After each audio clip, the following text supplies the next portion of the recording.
নমস্কার। আজকে করব আমি চিকেন। ঘরে অতিথি এসেছেন তাই চিকেন আনা হয়েছে। আর এখানে চিকেনের জন্য আমি আলু, আদা, পেঁয়াজ, টমেটো, কাঁচা লঙ্কা সব ধুয়ে রেখে দিয়েছি।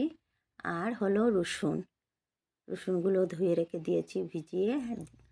আর এখানে বসিয়ে দিলাম চিকেন,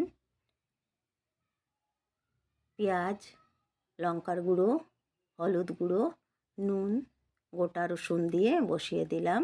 জিরা দিই নেই, গোটা জিরা পেস্ট করে দেব তাই দিই নেই। চিকেনটা বসিয়ে এখন পেস্ট করে নেব। আদা, রসুন, কাঁচা লঙ্কা, গোটা জিরা পেস্টটা দিয়ে দিলাম চিকেনের মধ্যে। দিয়ে একটু নাড়াচাড়া করে ঢেকে রেখে দেব চিকেনটা যাতে ভালো করে বয়েল হয়ে যায়। চিকেনটা কষানোর সময়ই বয়েল হয়ে যায় ভালো করে। আমি ভালো করে কষতে থাকি যতক্ষণ না চিকেন বয়েল হয়। এটা লোকাল চিকেনই, লোকাল ছাড়া খাওয়া হয় না আমাদের ঘরে।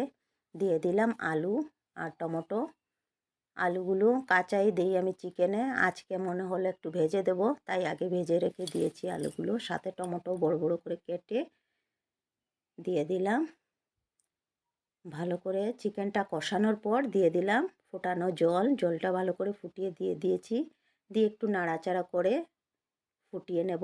বেশিক্ষণ ফোটাবো না, কেননা চিকেনটা কষানোর সময়ই ভালো করে বয়েল হয়ে গিয়েছে।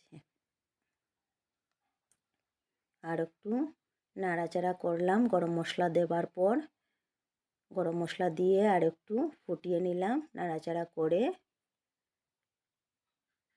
হয়ে গিয়েছে আমার চিকেন রেসিপি। বন্ধুরা কেমন হলো আমার চিকেন রেসিপি বলবেন। বাই।